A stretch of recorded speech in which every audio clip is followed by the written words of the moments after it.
No, so talking about collaboration, Yes. how did you go about establishing your collaborations, and what are the kind of people you collaborate with? You see, high-end vendors have worked so hard to be where they are. They have sacrificed a lot, of things, right? Meaning if you now want to join that party, you have to come in. You have to understand how to come in. You have to be patient, and you have to show up. Be refined. Show up. Don't be late. Don't be this.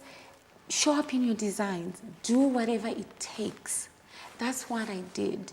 I would do a small little thing at home, but I would hire proper equipment to get one centerpiece at home, to get good lighting, this and that. I would put in extra effort so that Samantha Clifton or Charles Smith or any high-end photographer would want to work with me. Okay. Yeah, it's such a journey. I don't want to lie to you, and it's not an easy one. But I think the biggest mistakes most of us designers do is to jump the wagon, to think you can just wake up and you're there. It's such a process, and you also need a lot of experience. I think experience makes you more mature and understand the road you're going to. Yeah, I think the generation we are dealing with right now is the Insta generation. Like today I announced I'm a florist, and tomorrow I just want to be where Mabel is. Exactly. How can I be like Mabel? They don't understand the work.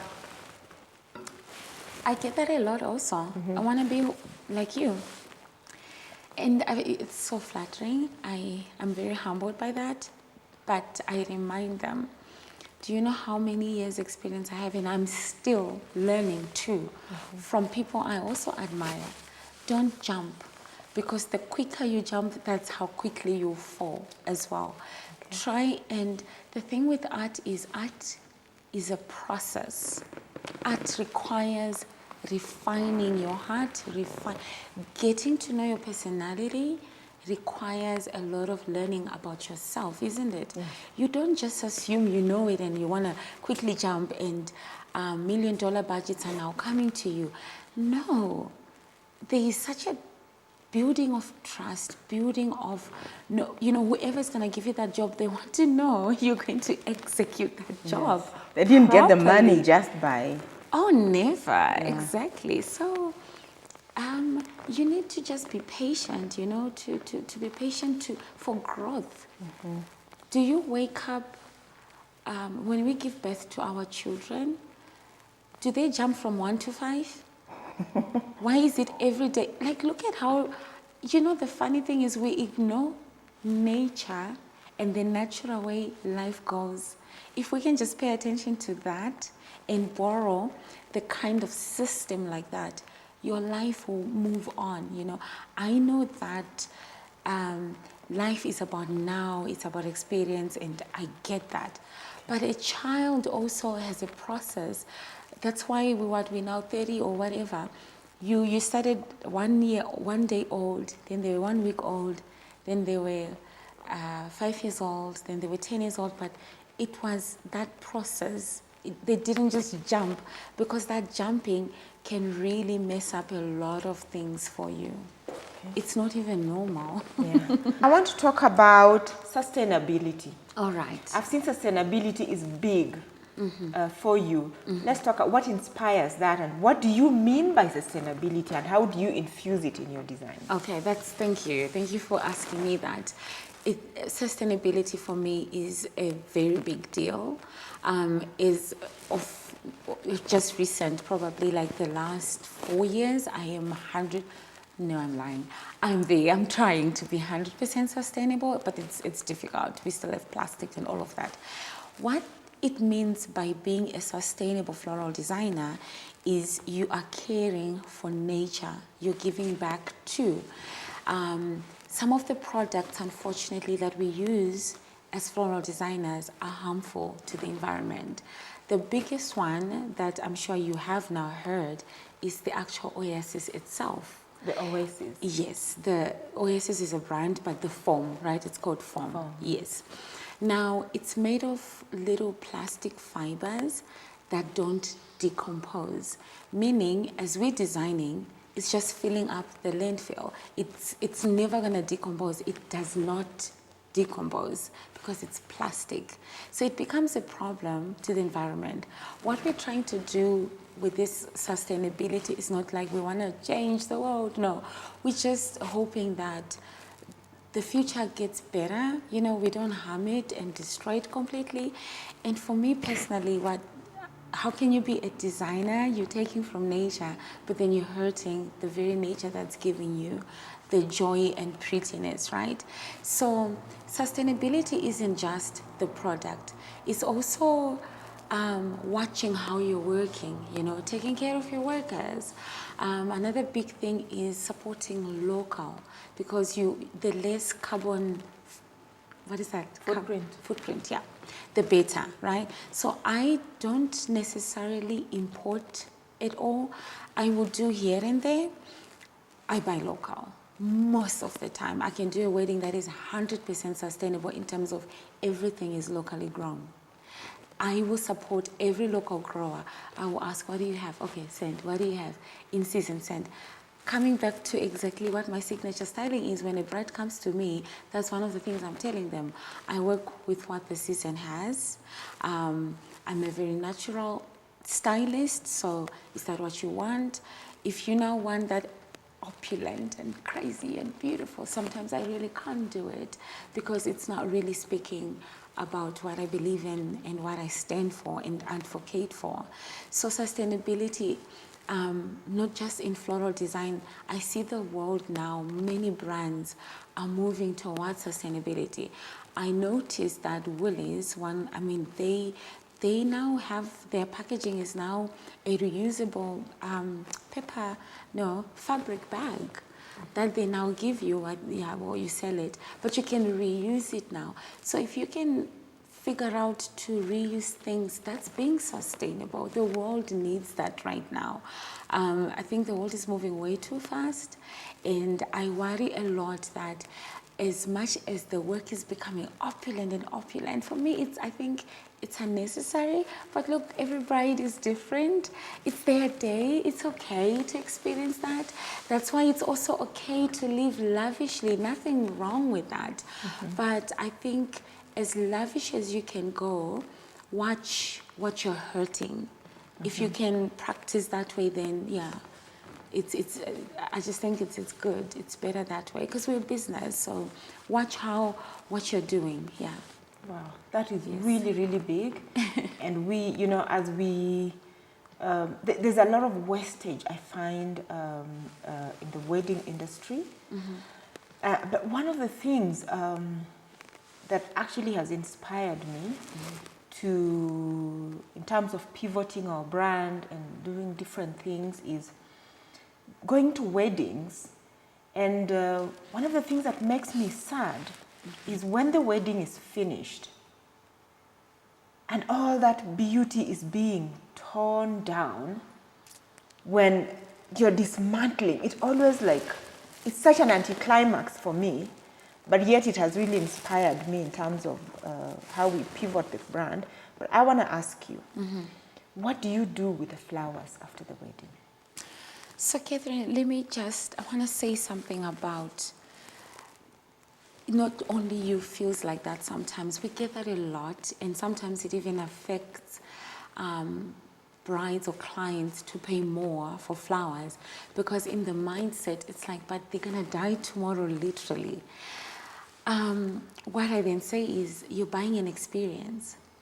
The moment, because that's what flowers gives you. The smells, the way they open. That's why you pay lots of money to go on holiday. Are you coming back with the Eiffel Tower in your bag? It's that memory that is encrypted that you'll never forget. I was telling my friend, I know she's listening, she took me somewhere yesterday, and I told her I'll never forget because the view where I was sitting and I was watching over Nairobi National Park, I can't pack that in my bag. It's not tangible. I can't put value to it. If they had asked me to pay monetary-wise, to see that view, I would have to do it because my heart needs that experience. That's what flowers does. It's unfortunate. You can't really make them last forever. They're not, they give you an experience now, and it stays with you.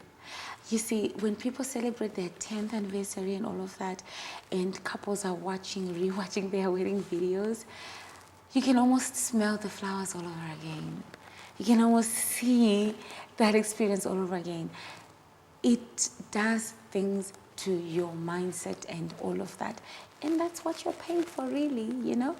Anyway, what was your question now about? So the question was that in terms of years, flowers, really, they give you something. I appreciate that. What do we do now? But after the event, talking of sustainability.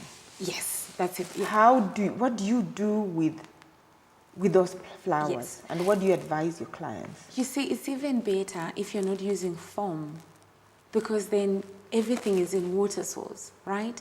Now, we have different ways of how we get rid of flowers, I suppose. I know in Cape Town, we get a lot of destination weddings, meaning the couples can't actually take the flowers home or whatever with them.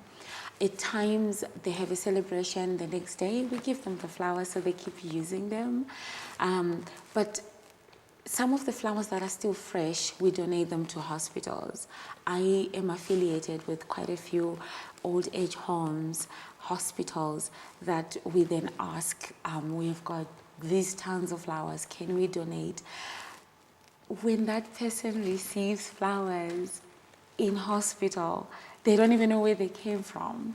How do I know it won't heal their heart? Not physically, but what it will do for their spirit is good enough for me.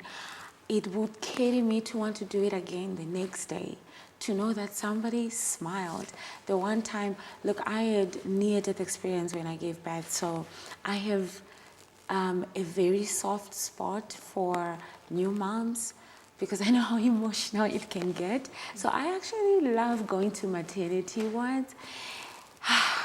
When I give somebody who just gave birth flowers and I see them tearing up, even if they're not a flower person, it just makes me want to tear up. I'm like, yeah, that's why I'm doing this. This is why I'm in this profession. It's that feeling, you know. It's the same feeling I feel when the bride walks into her venue and sees, and she lightens up. That alone is unexplainable. That's why we do it, because it's that experience. So when we give these flowers seriously to somebody who didn't even think they deserve flowers, isn't that amazing, you know? And to know you as a bride, to know that that's what we're gonna do with your flowers. I know you paid money for it, but they're gonna go to somebody who needs them in their heart, who just wants a day with the flowers, even if they die tomorrow. It's good enough. Wow. I'm not sure we are doing that in Kenya. Victor, is that what we are doing in Kenya? No. Honestly, you've given me food for thought. Yeah, like, it's not happening. It could be happening, but not on a big scale. I don't know why, if you think about it, but you need to plan also, I think, as a designer. Plan it well, because I know designers, you're very tired the next day. So you kind of have to, everything needs planning, you know. Our system of working has got, we plan it all from beginning anyway. That means by the time we are signing in a bride, we already know what she wants to do the day after her wedding. Is she staying for an after party? Are they doing like a brunch with family? Must we take centerpieces here and there? Are they literally flying the next day? So we plan better. Now, if I'm not physically there to rearrange these flowers, my team is there because they know. And we send a different team, the breakdown team, knowing that, okay, they're going to take these bunches, they're going to tie them, and we're going to send a driver to such and such a hospital. It becomes easy, you see, when you pre-plan it. And the hospital is prepared to receive. You phone in advance. Hospitals nowadays, they don't just allow anybody to show up. So you need to maybe find from like their marketing managers and stuff like that. It takes you to just walk into reception and go like, listen, you know, I'm a florist, and from time to time I want to bring flowers. How do I go about it? Who do I contact? It's so easy. They'll tell you. And they love flowers. Go to an old age home. Go with these big centerpieces in your vases and just say to them, I'll come get my vases after 3 days. What's stopping you to do that? Wow. Spread the love, because flowers are love, isn't it? That's why they're required at a wedding, at a birthday celebration, at any celebration. Why are we needing flowers? They are love. Yes, it's true. So we talked about collaborations earlier on. I've seen you've done a lot of collaborations with celebrities, music videos. Let's talk about that. Oh, that is always fun to do. Yes. The exposure there is amazing. Yeah. How do I? Which celebrities have you collaborated with? Oh, plenty. Who can I? Let's talk about your favorite ones. I think the favorite one was, it was the video we did for Kelly Komalo's video. She did, is it 2, 3 years ago? 3 years ago, if I'm not correct, yeah. Her video was amazing, all the other parts. Our part was amazing. So we really enjoyed. What I loved about it was the impromptu. We needed to create something now and stay for the video and shoot and all of that. So it requires so much thinking and creativity and flowers that are going to stay fresh for the duration of the video. Because you know how it goes with sets. You shoot an entire day. It's not about just for 1 hour. They want this clip now, but they want it again in the afternoon. They want it again later. So yeah, I had fun doing that. I really did. Wow. Yes. We've talked about your celebrity collaborations. Now I will get into brides, but before that, I want what advice are you giving to budding florists?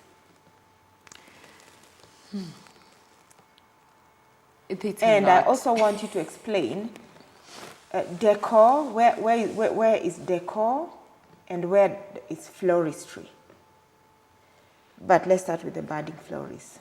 The budding florist. Yes. Okay, explain further what you really want me to say. Someone who is looking at you and they're like, Mabel, I want to be like you. What is your advice? Like, they've just started and they want to get somewhere. I know you've said it in so many words. Yes. But yes, if you could say that again. Invest in knowledge. You can never go wrong. Ask yourself one question. I think that is a genuine question you can ask yourself alone. Do you want to be ordinary or extraordinary? Your answer will tell you where you must take it. I asked myself, and I knew I want to be extraordinary, right? It meant I needed to do thorough research. I wanted to be like all the other designers out there as well. But I knew that I can't just wake up and be them. There's something I need to learn, that there are, and it's a process.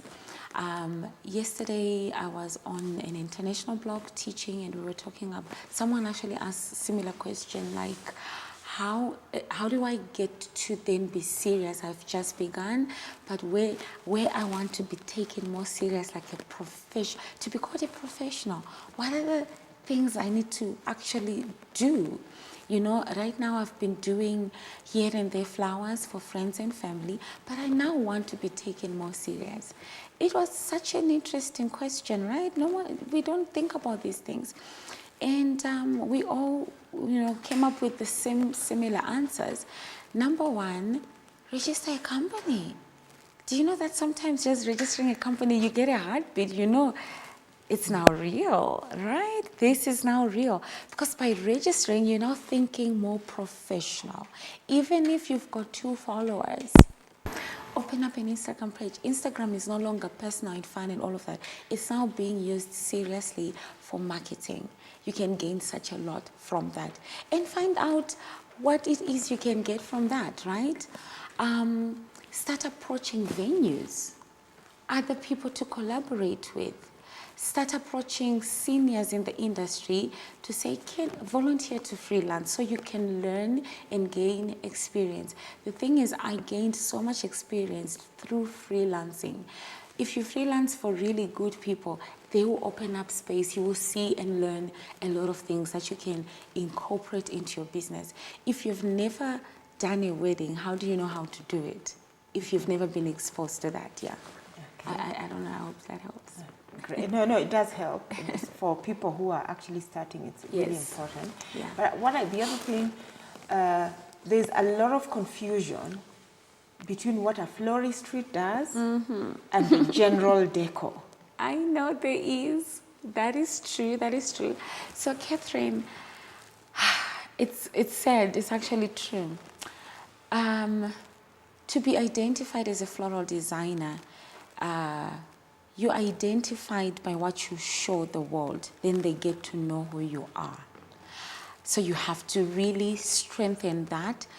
Put the work, if it's flowers, then put flowers, until people are encrypted that, oh, okay, you are a floral designer.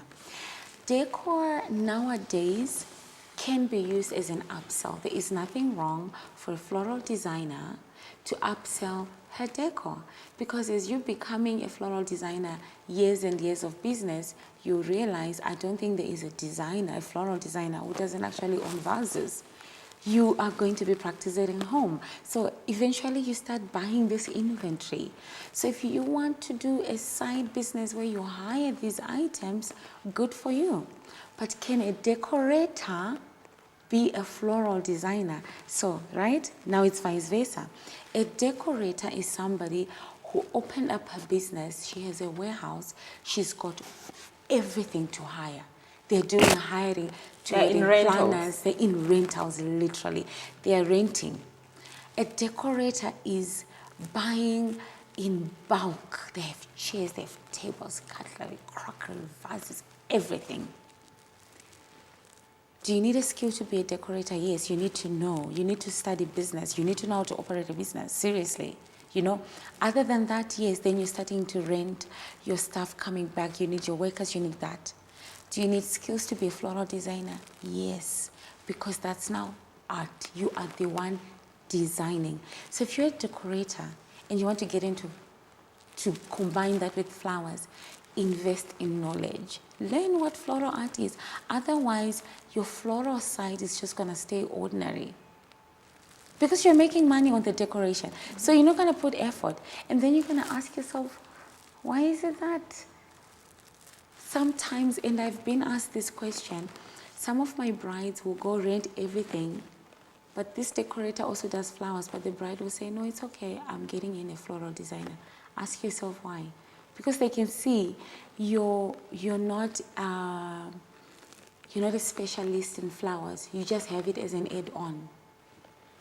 So your advice is, if you're a decorator, you need to go and study to be a floral designer. Yes, and specialize. Have it as a specialty. You also can't do both. You can't. It's impossible. I have my own inventory, but it's limited only to our brides, because we want to give them custom. We want to give them something that's not general. It's very rare, right? So I'm a collector of rare items. And that's why sometimes I get bookings that are very different, because they can see they can't find the things that I have. They can only find them by me. But I have somebody employed just for that department. I collect, they design. Because I can't do both. You cannot do both. You can't specialize in both. Okay. I have an eye for the art. I understand placements. I want it to be. I taught them. They are now using their personality when they're placing the underplates, how you fold a napkin. Mabel is busy designing flowers. I can't be there doing that. You see how you really can't try and do it all. For a smaller event, yeah, we do it. We then put everything. But when you want your event to stand out, delegate. Wow, wow. So in this Kenyan market, the big problem we have is, number one, plastic flowers. Oh, yeah. So how is that a problem in South Africa? And number two, people just not thinking, floristry, there's no, in fact, other than Lillian, who teaches floral art, there are very, very few other proper, in fact, there are not more than 8 proper floral designers in a country like ours. In fact, I can name them. Yeah, and do you know why? Because the thing with flowers, it's a very disrespected medium, unfortunately. Because anyone can, in fact, do flowers. Personally, don't like them. Do I think they, well, we call them like synthetic flowers. Do I think they are wrong? I don't actually look at them like that they are wrong. You know why? Because to me, they are reusable. It's like using plastic buckets. So there's nothing necessarily wrong with anyone using synthetic flowers if you can't get access to fresh flowers. Now, my personal opinion is just I love the smell of fresh flowers. I love touching, I love the textures of real flowers. So the competition there, yeah, fresh flowers will beat the synthetic flowers for me. So I'll never settle for synthetic flowers.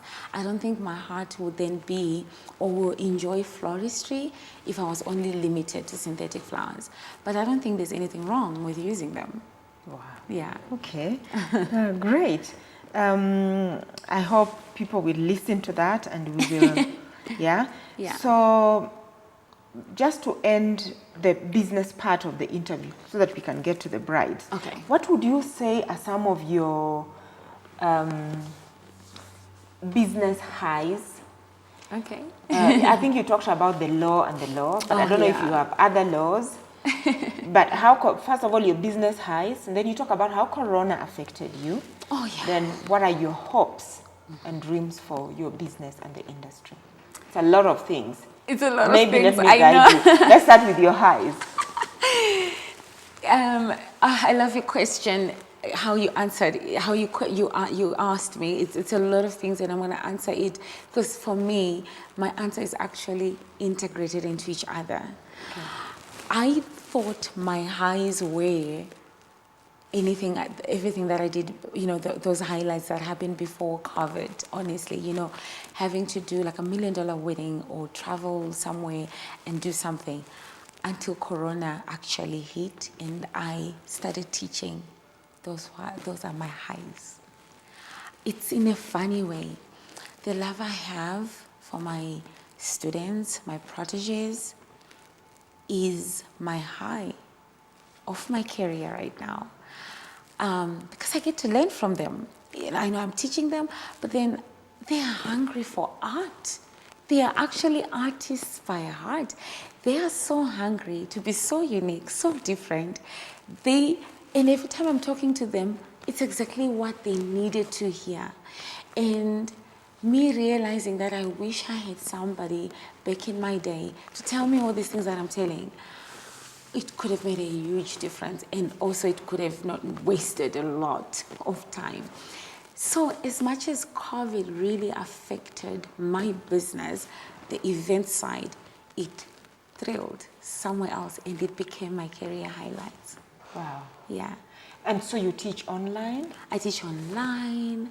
I teach personal courses, like a one-on-one, which is a course, sort of a program I developed, to really guide somebody understanding from the basic design principles and elements to design approach, and mentor them, because I also realized they're so scared. You're like, okay, go fly. Nah, it doesn't happen. They really need mentorship. So that makes me so happy, when I'm there for them and I mentor them, and I'm a call away.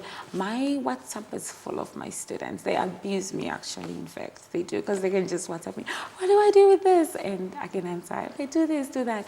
And I love that because I think it will strengthen our industry, really, and I hope as they gain the experience when they also want to teach, they'll remember their basics, their foundation, and it will encourage them to teach right, isn't it? Yes. Yeah. Oh, that's so what are your hopes for the industry? I love that question, and it's my dream, really. I'm hoping that the industry, the more we advocate for sustainability, the more people will hear and they will know, and we can all practice. And I think if we all move towards sustainability, do you know that there is actually freedom of design that comes with sustainability? The thing is, because it makes you open-minded. you get more creative. That's my hope, where we don't have to be, you know, right now in the industry, there's a lot of imitation. It's getting monotonous and boring. But I'm really hoping to start seeing creativity, excitement, and seeing people really taking it more serious like that. Wow, that's Yeah. amazing. So one more last question on the business side. So somebody is watching you and seeing you on these international platforms. I saw this name and I said, on the Flower Society, and I'm like, so how did you get there? It came, and the reason I ask this How did I get there? is because your phone just rang one day, or you actually, the last time I asked this question on the webinar, I was asking this lady from Nigeria. She's like, no, you knock those doors, you knock them. Oh my gosh. Nobody is You going just answered my question. Okay, tell us. How did you find yourself? You just answered my question. You go for it. I told you, remember what did I say? I don't settle. If I want something, I'm going after it. How did I get on Flower Society? I think my first direction towards Flower Society was me approaching American blogs. Simple DM, hi, hello, I'm here in Africa. I like this and this. I love your blog. Do you mind looking over here? You know, we also are very talented here. Just like that, bold like that. And I'm like, if they don't respond, fine. I've got nothing to lose. You know, if I die, I die. Just put yourself out there. Yeah. If they shoot you down, right? And I had a few blogs interested. I had, oh my gosh, I've been featured on so many of, especially American blogs. So then that called attention to educational blogs to look at my page and look at what I was advocating for. And I think I remember getting an email from Christina asking if we can have a chat on Zoom. Then she explained what she does and if I am, so this is now my 5th summit with them. If I would like to join, I'm like, don't ask me again.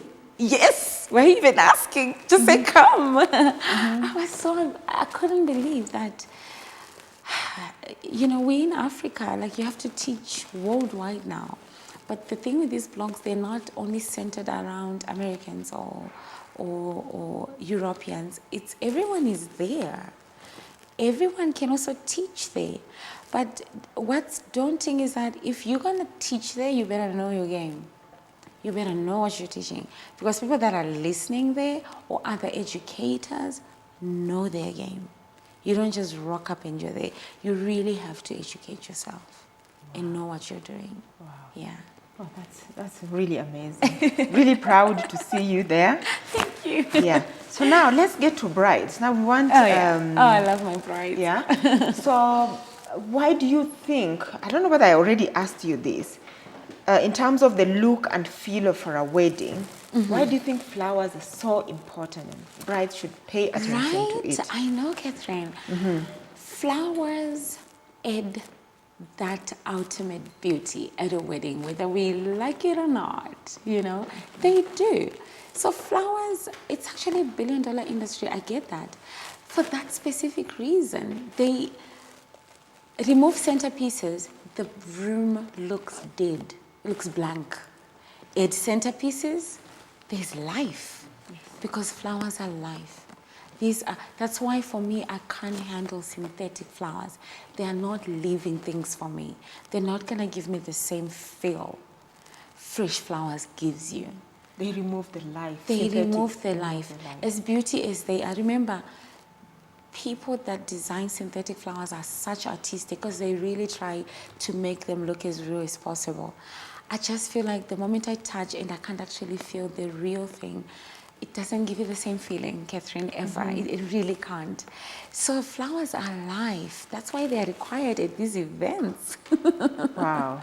Yeah. It's true. So, and what are some of those things that you want and wish brides should have in mind before they contact you? Oh, that's before a they good contact one. Any florist. Oh, dear brides, I think when you sit down, you're engaged. I know you do research. I'm actually talking to the brides, right? They research on venue. That effort you do, researching on your venue, your wedding planner, I know you're researching because you're not going to wake up and just hire a wedding planner, do you? You research. Even though, you know, if you're a lawyer, a doctor, it's fine. It's not your industry. It's understandable. Please put the same effort in researching about wedding flowers. Start there. It's a process. Because if you go in blind, you can get cheated. It can be very costly for you. But when you understand, it's just a day. Flowers. Just flowers. As much as you're researching about the entire wedding of yourself, do the same with just the flowers. Okay. And my advice I can really give now when you are now researching is try and lean to base your look and feel towards flowers that are in season. Number one, it's gonna cost you less money. But if you go lash, if you go direct and you hit your head on Pinterest, you're going to struggle because the things you're seeing on Pinterest, you are in South Africa, you're looking at Pinterest of somebody who designed a wedding in Dubai.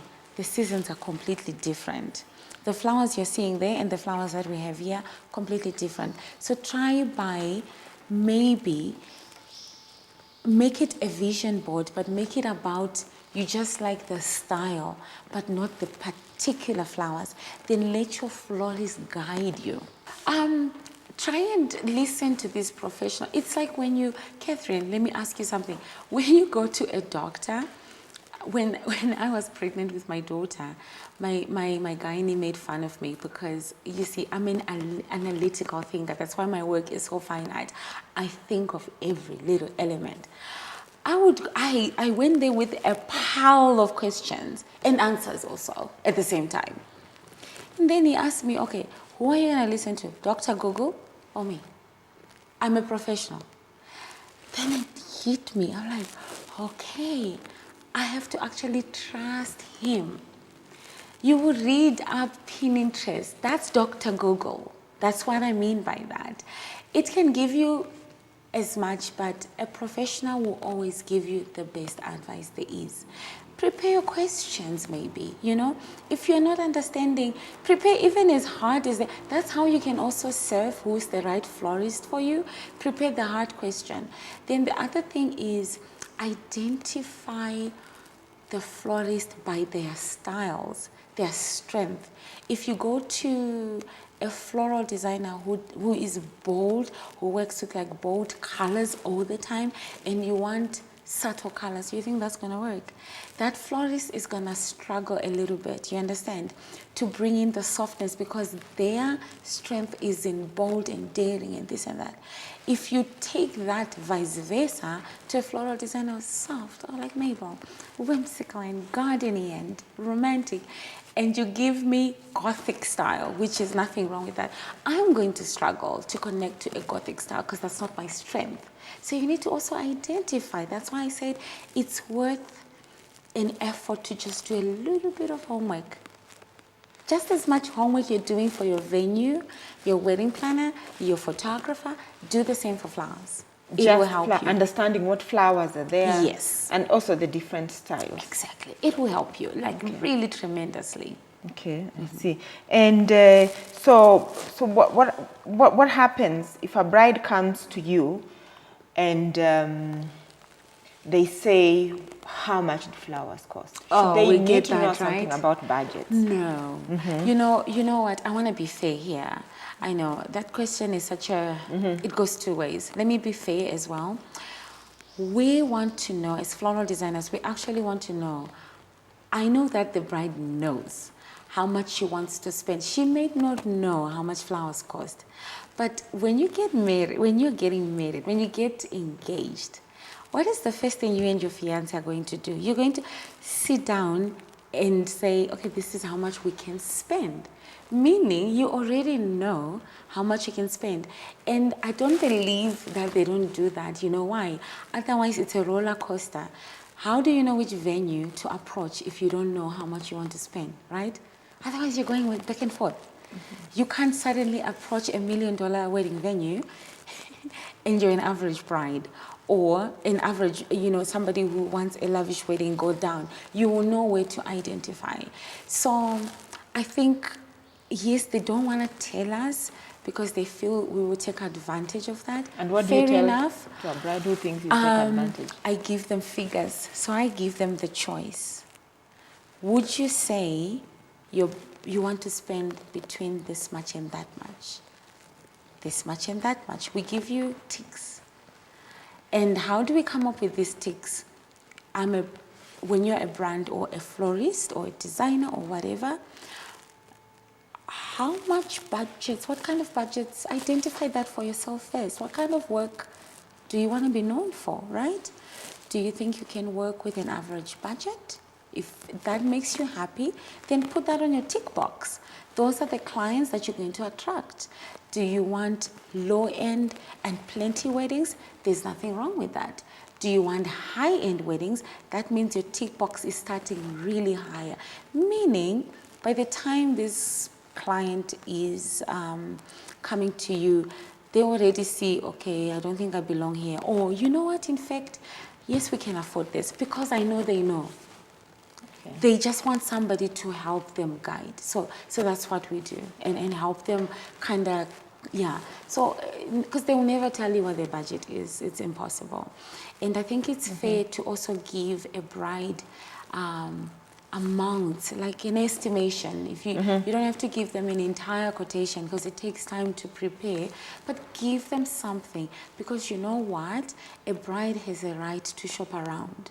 So give them something.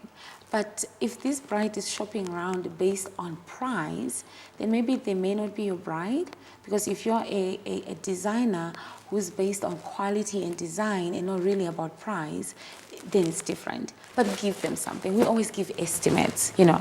Yeah, but you know what you say is so controversial to so many brides. And I can say, even me as a consumer of artistic products, I like art.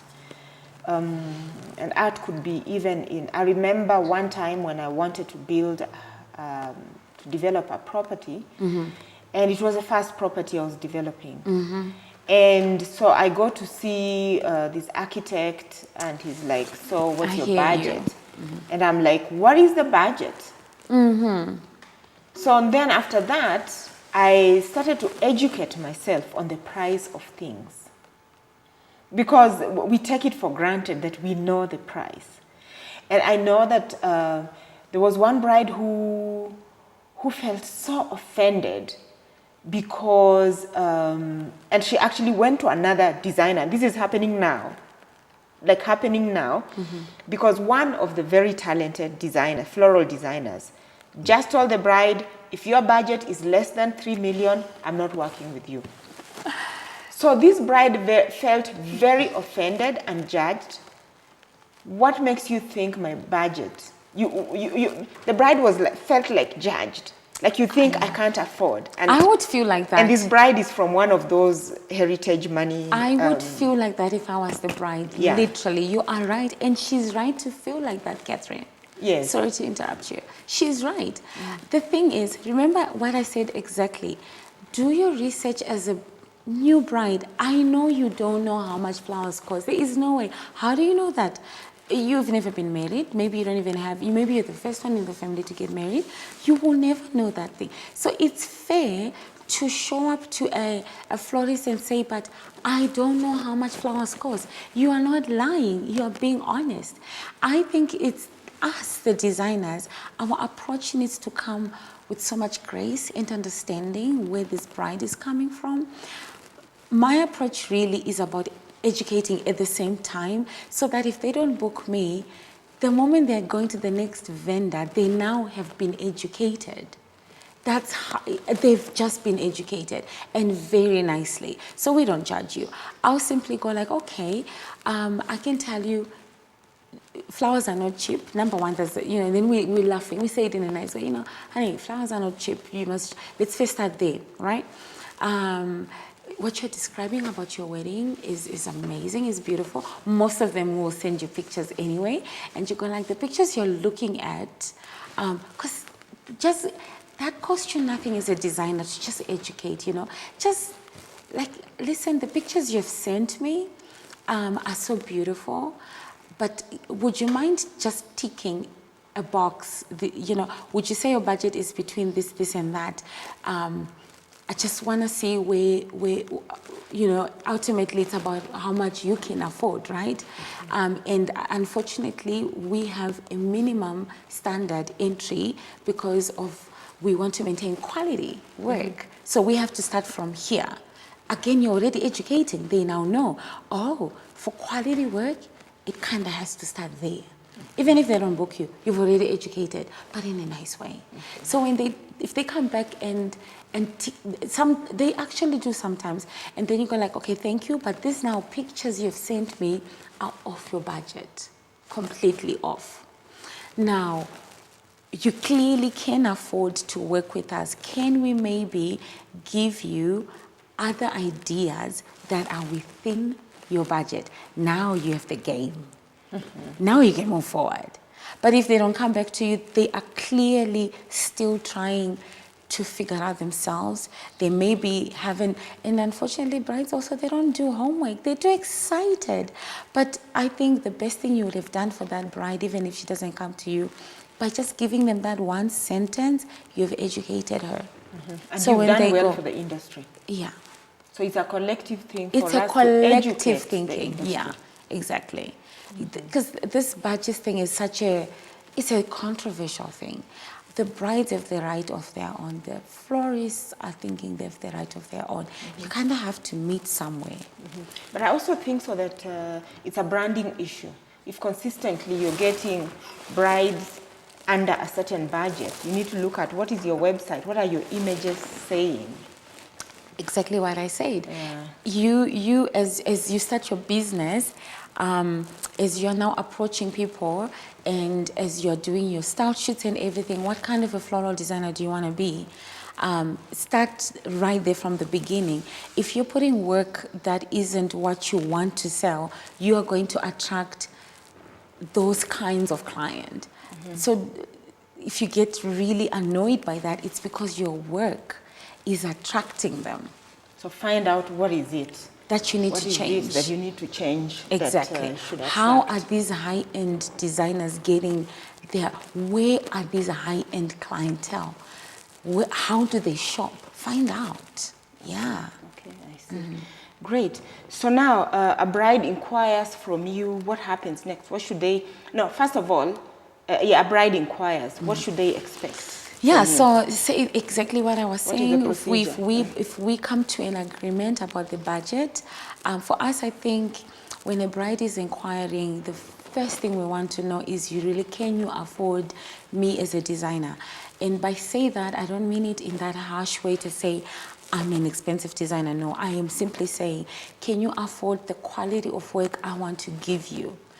Is that what you want for your big day? Okay. Do you want quality over quantity? If your answer is more on quality, you're my bride. Okay. Yeah, then we start working from there. Then I'll start educating you. I'm there for you. I will guide you. I will help you. I'll go like, look, your budget is great. I think we can do this, we can do that, we can do this. You know what? This is not a priority. Remove it. This is a priority. Keep it on.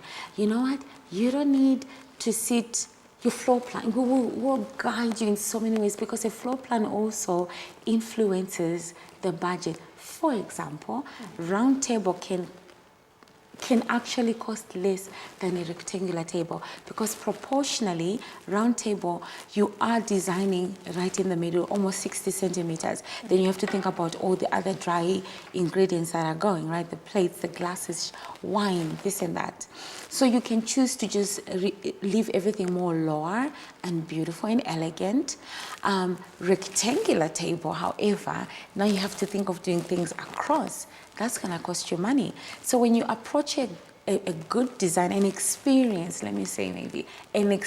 designer, they will guide you where you can actually cut and make the best out of your event. So that's what we do. So that would be our next process. And when they are happy with that, then we book them in, we sign them in. Okay. Yeah. So I'll come back there. But let's go back to budgets because ultimately it's about what can you afford? How should a bride interpret a budget? I think be real with yourself as a bride. I was real with myself. My fiance, husband now, we sat down. I was so excited.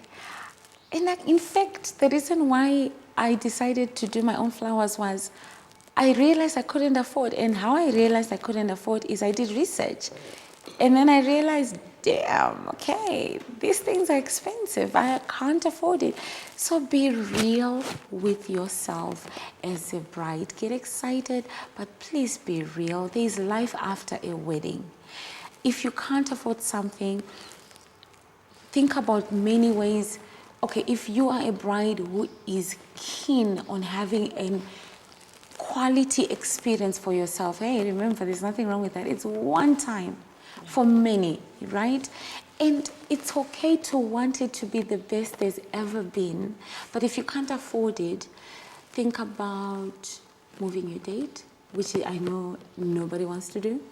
But think about reducing the number of your guests. Do you really have to have 150 or you can have 100? Have it an intimate. Consider these things.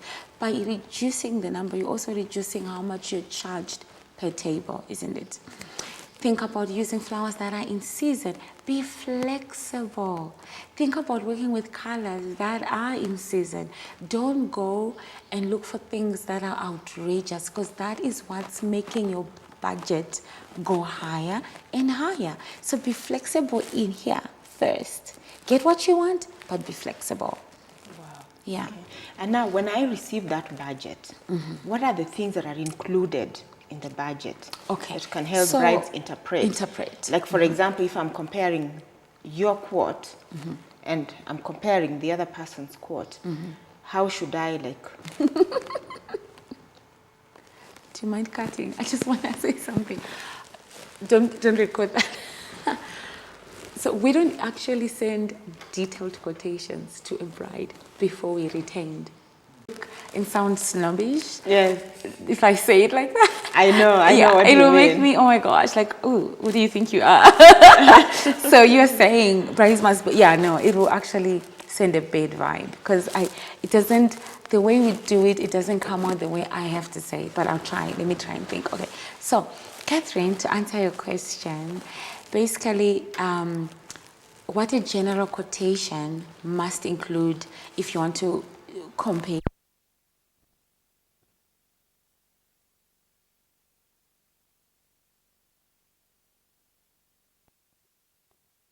things like centerpieces, your bridal table, the ceremony structure, flowers, whether it's in a chapel or it's outside. Now, a lot of weddings are happening outside. There's a lot of garden weddings, which is good. So those are the main, we call those priority, right?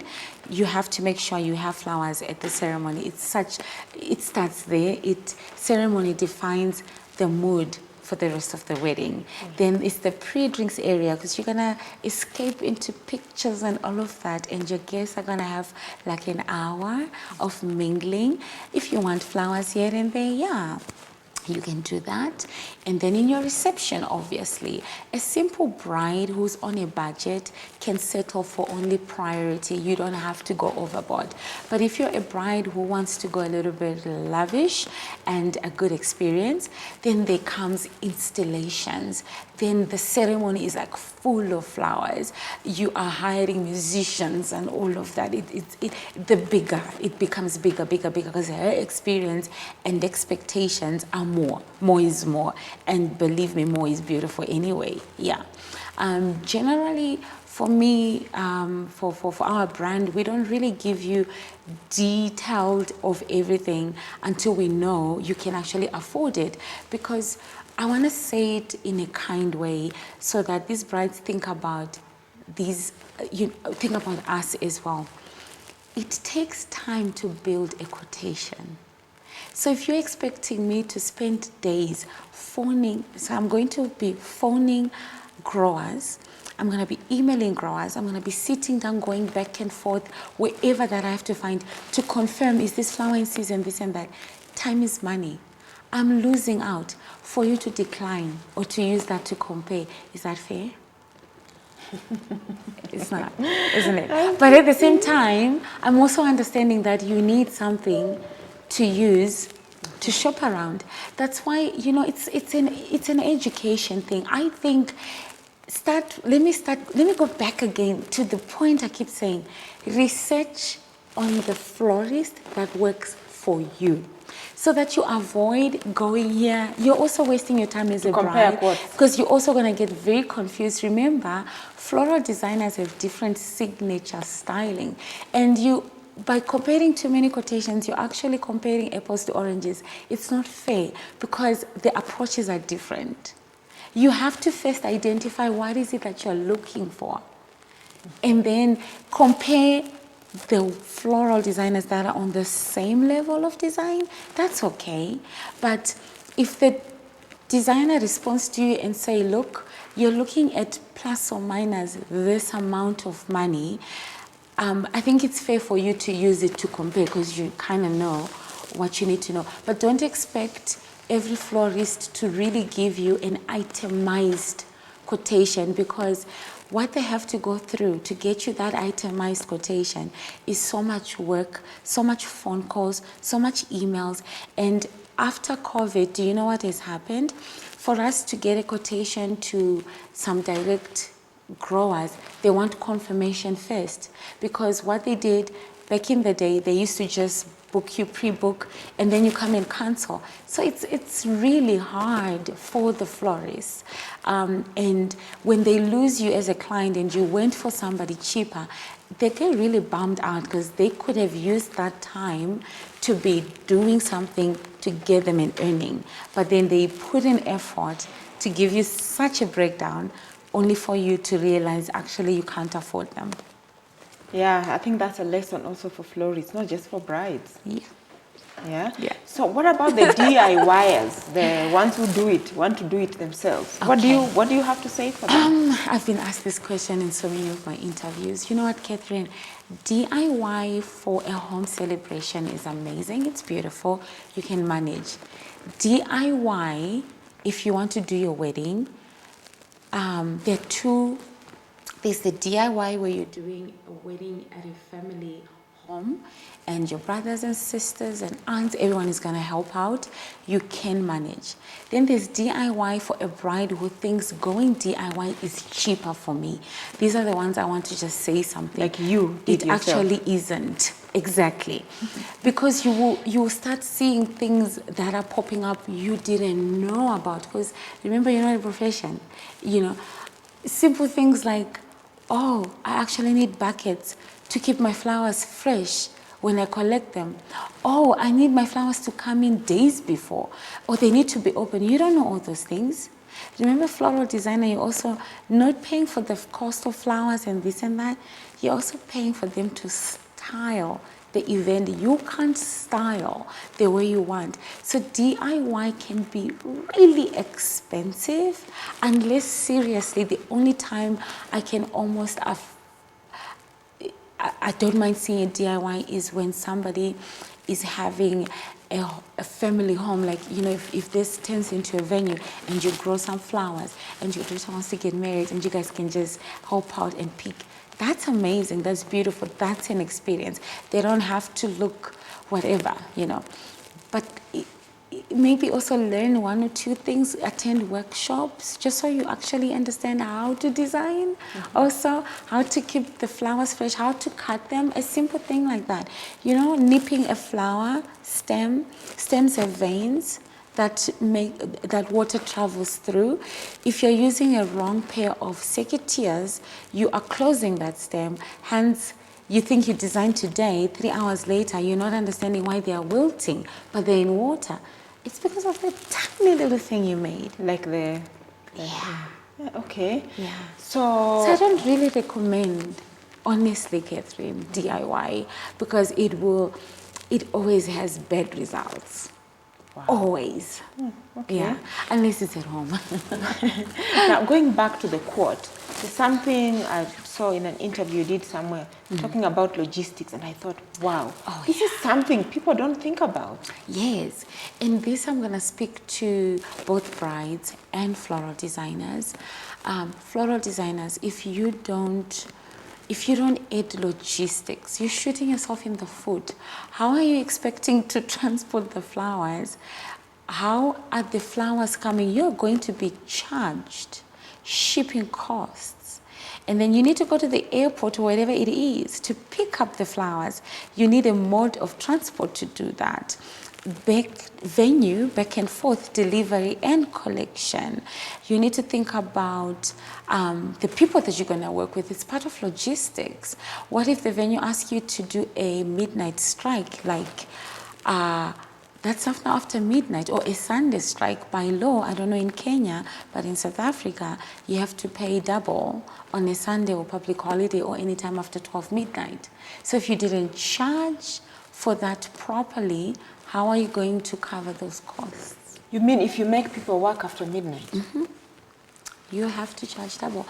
We charge an extra fee if we have to come back on the same night after 12 midnight, because that's the law of South Africa. Get to know the law, actually. That's another thing. If you're a floral designer and you want to be professional, right? Mm-hmm. Yeah, understand the law, because that really can help you to build up a contract, because you know the law. Yeah, and public holiday, same thing. So it's a public holiday. Wow. Yeah. Okay. And then to the brides, expect to see your invoice right at the bottom with logistic costs, because they're not part of designing. They are going to come anyway. Mm-hmm. Yeah. And styling is normally a cost there. I think brides get so flattered. So quotations differ from stylist to stylist or designer to designer, right? Some designers will work in their method differently. They will probably, maybe in that centerpiece cost, everything is included, or they cost per table. So I think it really is different from designer to designer. As long as you as a bride can understand that cost, don't be fooled, or understand where these costs are coming from and ask, what am I paying for here? That's why it's called itemizing costs, right? We're very transparent, itemized cost. The centerpieces, however we charge them, marked up, then our logistic costs, then this and that, transport. If we're doing a wedding out of town, flights, shipment, everything is included. Then you can see for yourself. So, if as a designer, I think it's in the conditioning of flowers itself when they arrive. The thing is, Catherine, I get so excited when I talk about this. Somebody's day is her special day and his special day, right? Mm-hmm. You want to give them the flowers looking the best they is, the best. There's no reason for you to design with flowers that are semi-closed, that are not properly conditioned, and they're only starting to look good the day after the event. Is it fair? Yeah. So I think the biggest mistakes is actually on the preparations of the event, not knowing how far in advance you must order and how you must order. It also comes down to that. Mm-hmm. When you're ordering your flowers, develop relationships with these growers and wholesalers and say, okay, may I please have my tulips slightly open, because your event is going to be 2 days later and they'll be open. Mm-hmm. Because that's what you want for that day. And then you design better.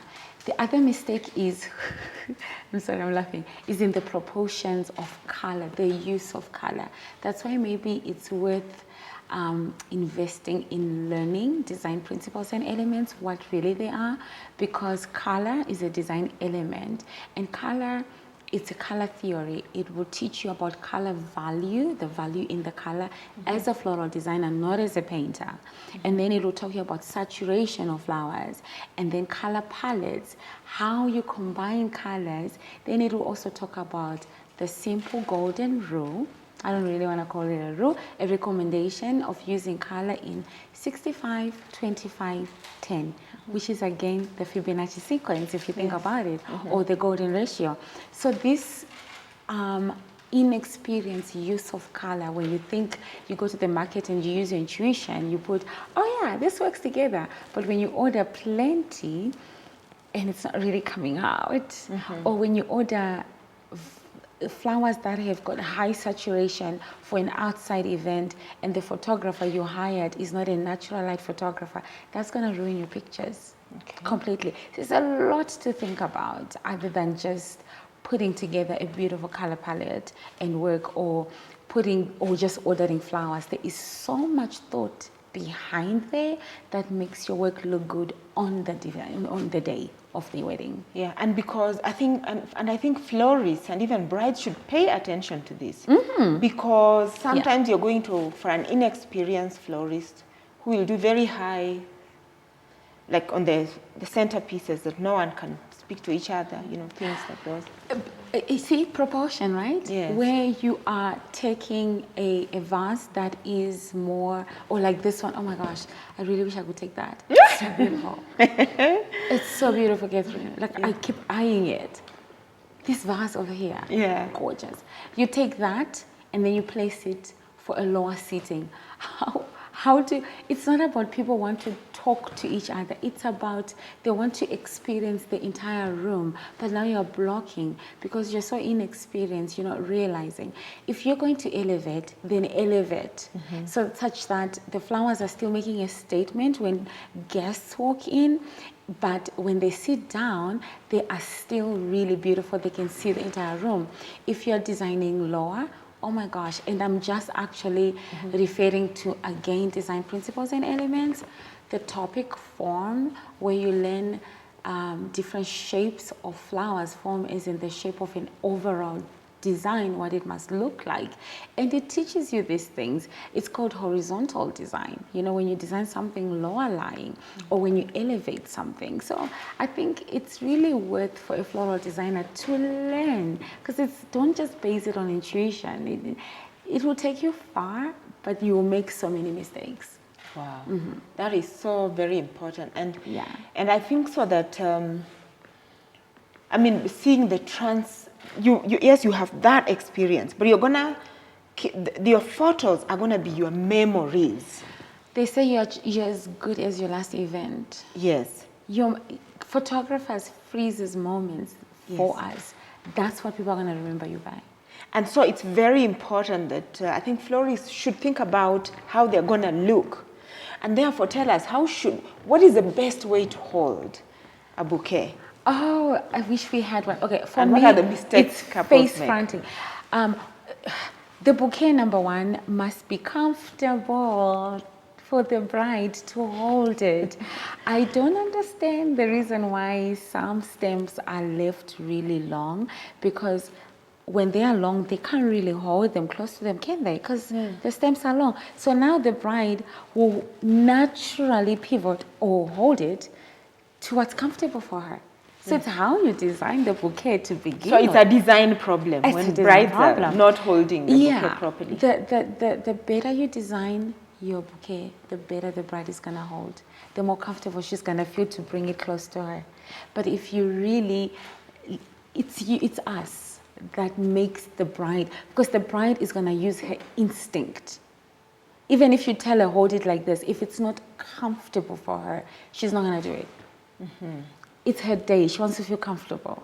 So you have to make your bouquet be comfortable for her. So that it can look good on the photos. For your pictures. For your pictures, because you're going to use those pictures on Instagram to get you more people. So it's not just about the bride not getting the photos. It does affect your work. It's like a centerpiece. If you place it on a table and you can see guests are going to walk through this way, make your best sides face where the photographer is going to be. Think about these tiny little things, Not that you're cheating on the other side. Obviously, guests are sitting, but photographers have sides, and you will know because you're walking. Photographers love beautiful backdrops, so they would tend to photograph if they have a better backdrop, good lighting.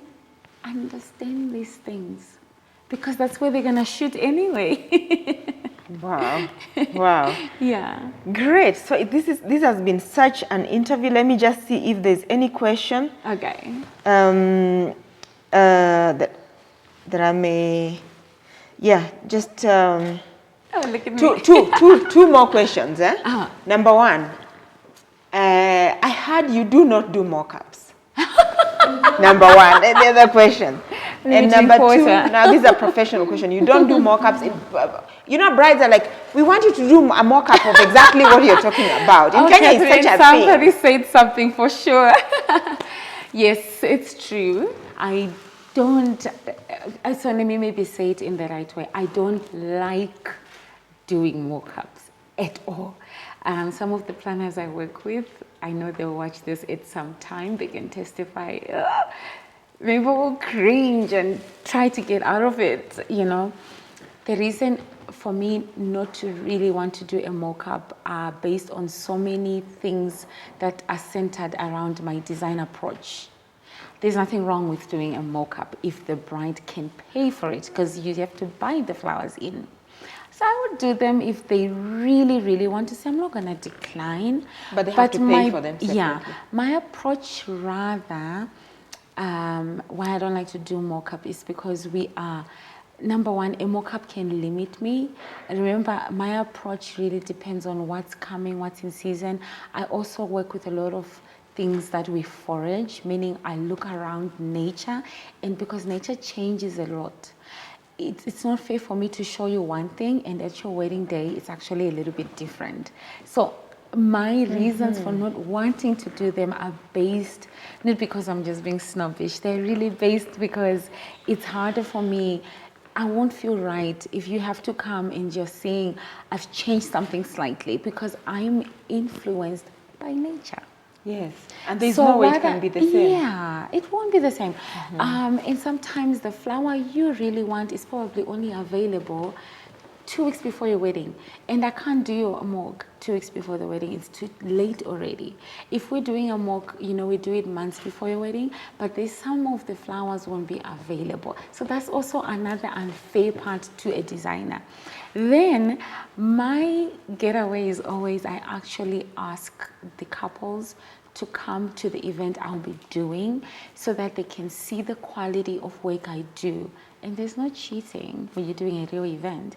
So I'll ask if they can come and say hi so they can have a look and feel of what I'm doing. If they were worried about quality of flowers, there you can see them. And then the rest you have to trust me. Okay. Yes, true. So my next question in terms of, I think you had answered it earlier, like somebody said, you send somebody a proposal, there's back and forth, Yes. when do you cut off? Yeah, Like, avoid that back and forth, Catherine. Nobody wants their time wasted. You as the designer, you don't want your time wasted. You as a bride also, you don't want your time wasted, because that back and forth you're doing as a bride, you could be finding the better vendor for yourself. And you as the designer, that back and forth you're doing, just establish things from the set go, and then you move on to the next one. So that back and forth for me is actually lack of communication, or somebody is not saying something straightforward.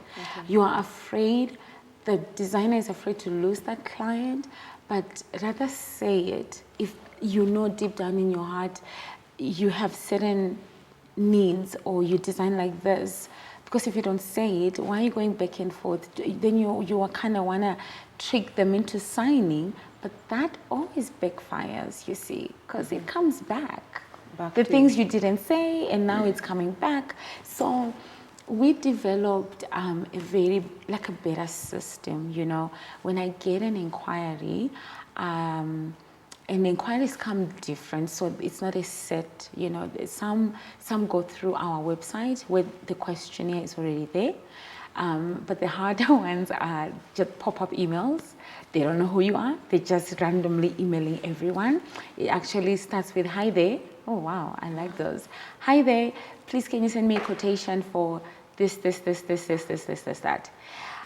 For me as a brand, remember we spoke about that at a certain point you will know what kind of clients you need to maintain your brand quality. If I see that your request is not matching my brand values and quality, I'm going to politely decline you. If I can see that what you're asking and what you're saying is something that is intriguing, then I'll put an effort to respond to you and maybe say, would you mind if I can give you a call so that I can learn more about you? Then we can move forward, so we can avoid a lot of back and forth. So it's for us, it's easy. It's always, we are going to politely decline. And I do educate in declining so they don't feel bad when they go to the next vendor. And I'll say the reasons. I don't think, unfortunately, I don't think we are a perfect fit because I'm a soft and natural styling and this and that, and you're looking for more opulent and roses only. I use a lot of textures, so unfortunately, we won't be a perfect fit. I'll be very honest with you.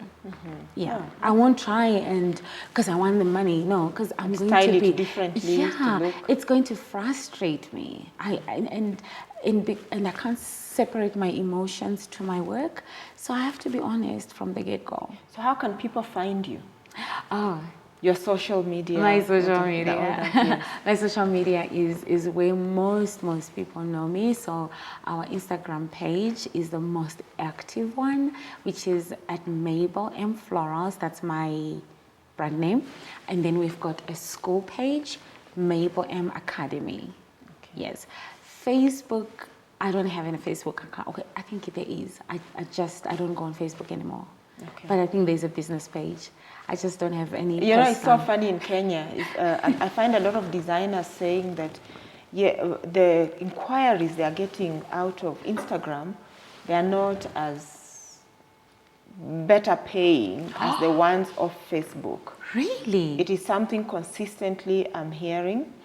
So That people are more, yes, they are active on Instagram, very, very active, but the people who come out of Instagram can't afford them. The people who can afford them are coming through Facebook. But I suppose it's just the way the market is structured. I think it's about your audience. Audience. That should draw. Yes. So my audience on Instagram, our followers definitely are the ones that can afford us. We started Facebook before Instagram. So my Facebook business account page doesn't attract the kind of clients. So we keep it for just so the name stays on Facebook. I hardly ever get business on Facebook, ever. We get business through Instagram channels. Yeah, but I suppose it's just how the market is structured and things change. And your algorithms and where you're attracting. There's a lot, behind these social medias. Yeah, like you're saying, 1 minute somebody's Facebook is actually better than Instagram. Oh, I've never heard of that actually. Wow, that's such an interesting thing. So one more last question. I know you need to go. Yes. The flower festival. What are your general impressions? And then the last one is, when are you coming to do a master class in Kenya? I can come tomorrow, honey. Kenya is now here in my heart. We actually have a school. Wow. Yeah, the business academy. You know that. You know, we do have a school. Oh my gosh, we have a lot to talk about. Yes, and I think I see a lot of, even I'm in discussion with Lillian a lot, and I see a lot. I think we should bring you in for a master class. We were bringing in Preston Bailey. Oh my goodness. When are you bringing him? We were bringing in before Corona, 2019. It's a story for another day. Okay, yeah. Let's just say, let's look more. Now we are more inward looking. Yes. So my general impression about this particular one, or about any other flower festivals? Okay, flower festivals, but this particular one, your general impressions about Kenya, everything, and other flower festivals, obviously. I'll tell you about, I think, other flower festivals. I am a big supporter of flower festivals because it's such a genuine channel that can be used to educate a lot of people, between growers and designers and growers in general public. I think it's important that festivals keep happening. Very, very important. Now, Kenya Flower Festival took me by surprise. I was blown away. The level of professionalism, the level of kindness, the level of passion they carry for flowers made me cry. And I hope that Lillian, Rosemary, you guys do them bigger and bigger, not bigger and better. I know they will be insanely bigger and bigger and bigger to even educate. Because the thing with Kenya, why this one for me is much more intriguing, Kenya is a home of so many flowers. Throughout the entire African continent, you guys have more flowers grown in Kenya. And it hurts to not see amazing, well, like much more designers coming out of Kenya, right? Yeah. So this festival, the passion, the love for flowers that I saw that is being carried by the promoters and sponsors and all of that, honestly, I cried on my own. I couldn't believe it. Such an amazing initiative. Absolutely love. But wherever you see a festival, you're most likely going to see me because I'm a big supporter. I feel like festivals are like a voice of Africa. Voice for those that can't speak. These designers that can't speak to growers, that can't have contact. These festivals are their voice. So yes, I'm a big supporter. Yeah, very passionate about them. That's amazing. That's really amazing. Yeah. Well, viewers, you've heard it for yourself. Invest in knowledge, persevere, and just put your name out there. Yes. And that there is an art to everything. Yes. There is a method to the madness. Exactly. I hope I've captured it. No, that's exactly what it really is. well. It's art. Yes. And we look forward to seeing you much more again during the masterclass. Yes, so yeah, I think we are going to talk about that. There is definitely something we're planning. So, embrace yourself. There is something insanely beautiful that's going to happen here in Kenya in a few months. Yes, because you know what? You've just really put it like exactly at the core. We are the biggest producers on the continent. In the world, we are the third largest exporters of flowers. It goes to show that we need to have the biggest flower designers coming out of this continent from Kenya. Exactly.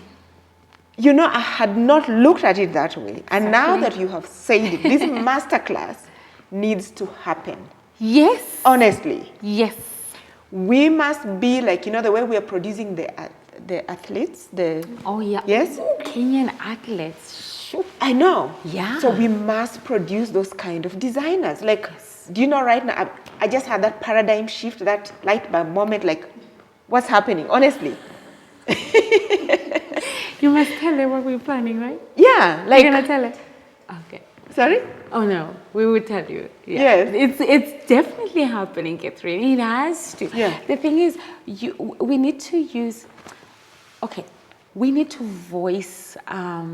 we need to voice ourselves first as Africans in Africa before we start... Before the world can voice for us. Yes. Or Europeans or anybody else come in and voice for us. We need to stand up and voice for ourselves. Hence, the masterclass must happen. It will happen. And showcase the beauty that Kenya has. I think it will transform or begin... I think it will be the beginning of a journey that is transforming the narrative between growers and then sending everything out. Yes. And what can actually happen here. Yes. Wow. But it will be bridal. Definitely. Amazing. Thank you so much. Thank you so much for having me.